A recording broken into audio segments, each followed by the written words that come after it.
अयोध्या कांड। अयोध्या राजघराने के षड्यंत्र। अयोध्या के राजा दशरथ की 3 पत्नियां और 4 पुत्र थे।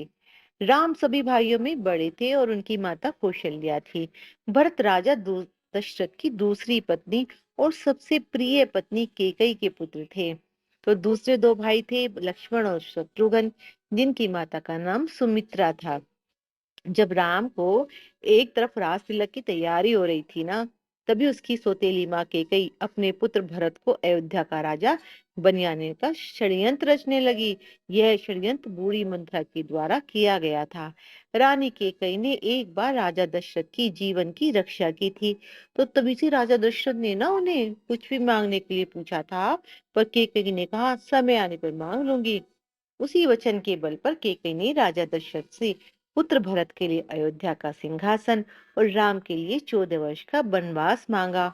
श्री राम तो आज्ञाकारी थे, इसलिए उन्होंने अपने सौतेली माँ केकई की बातों को आशीर्वाद माना और माता सीता और प्रिय भाई लक्ष्मण के साथ 14 वर्ष का वनवास व्यतीत करने के लिए राज्य त्याग दिया। इस असीम दुख को राजा दशरथ सह न पाए और उनकी मृत्यु हो गई। केकई के पुत्र भरत को जब यह बात पता चली, तो उसने भी राजगद्दी लेने से इनकार कर दिया।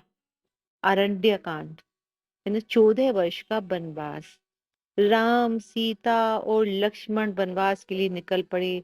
रास्ते में उन्होंने कई असुरों का संहार किया और कई पवित्र और अच्छे लोगों में भी उन्हें मिले। वे जब चित्रकूट में एक कुटिया बना रहे थे ना, तो एक बार की बात है कि लंका के असुर राजा रावण की बेटी बहन सूर्पणखा ने राजा को देखा और वह उस पर मोहित हो गई। उसने राम को पाने की कोशिश की, पर राम ने उत्तर दिया, मैं तो विवाहित हूँ, मेरे भाई लक्ष्मण से पूछ के देखो। तब सूर्पणखा लक्ष्मण के पास जाकर विवाह का प्रस्ताव रखने लगी, पर लक्ष्मण ने साफ इनकार कर दिया। तब सूर्पणखा ने क्रोधित होकर माता सीता पर आक्रमण कर दिया। यह देखकर लक्ष्मण ने चाकू से सूर्पणखा का नाक काट दिया। कटी हुई नाक के साथ रोते हुए जब सूर्पणखा लंका पहुंची, तो सारी बातें जानकर रावण को बहुत क्रोध आया। उसने कहा कि सीता का मैं हरण करूंगा और उसकी वो योजना बनाने लगा। अब है सीता हरण योजना के तहत रावण ने मारीच राक्षस को चित्रकूट के कुटिया के पास एक सुंदर हिरण के रूप में भेजा। जब मारीच को माता सीता ने देखा, तो उन्होंने श्री राम से उस हिरण को पकड़ लाने के लिए कहा। सीता की बात मानकर राम उस हिरण को पकड़ने उसके पीछे पीछे दौड़े। तो क्या हुआ, लक्ष्मण को आदेश दिया कि वह सीता को छोड़कर कहीं ना जाए। बहुत चिंता करने के बाद राम ने उस हिरण को बाण से मार दिया। जैसे ही राम का बाण हिरण को लगा, मारीच को लगा, वह अपने असली रूप में आ गया, क्योंकि वो तो राक्षस था। और राम की आवाज बनाकर बोला, सीता और लक्ष्मण को मदद के लिए पुकारने लगा, हे राम हे सीता कहने लगा। सीता ने जब राम की आवाज में उस राक्षस के विलाप को देखा, तो वो घबरा गई। उसने लक्ष्मण को राम की मदद के लिए बन जाने के लिए कहा। क्या हुआ, लक्ष्मण ने सीता माता के कुटिया के चारों ओर एक लक्ष्मण रेखा बना दी और कहा, माँ इससे आप बाहर ना जाइएगा। लेकिन अपनी योजना के अनुसार रावण एक साधु के रूप में कुटिया में पहुंचा और भिक्षा देही माँ भिक्षा देही की रट लगाने लगा।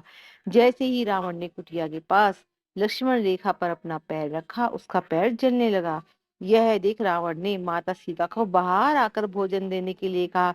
तो जैसे ही माता सीता लक्ष्मण रेखा को पार करके बाहर आई, तो उसने सीता का हरण कर लिया और पुष्पन विमान पे बिठाकर वो उन्हें वहां से लंका की ओर ले जाने लगा।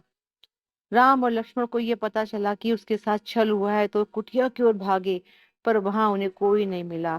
जब रावण सीता को पुष्पक विमान में लेकर जा रहा था ना, तो तभी बूढ़े जटायु पक्षी ने रावण से सीता माँ को छुड़ाने के लिए युद्ध किया, परंतु रावण ने जटायु के पंख काट दिए। जब राम और लक्ष्मण सीता को ढूंढते हुए जा रहे थे, तो रास्ते में जटायु का शरीर पड़ा था और वो राम विलाप कर रहे थे। जब राम और लक्ष्मण ने उनसे सीता के विषय में पूछा, तो जटायु ने उन्हें बताया कि रावण माता सीता को उठाकर ले गए हैं, और यह बताते हुए उनकी मृत्यु हो गई। मृत्यु हो गई। बहुत ही दुखद विषय था ये। जय श्री राम, जय श्री राम, जय सीताराम, जय सीताराम। ये अध्याय यहीं खत्म होता है।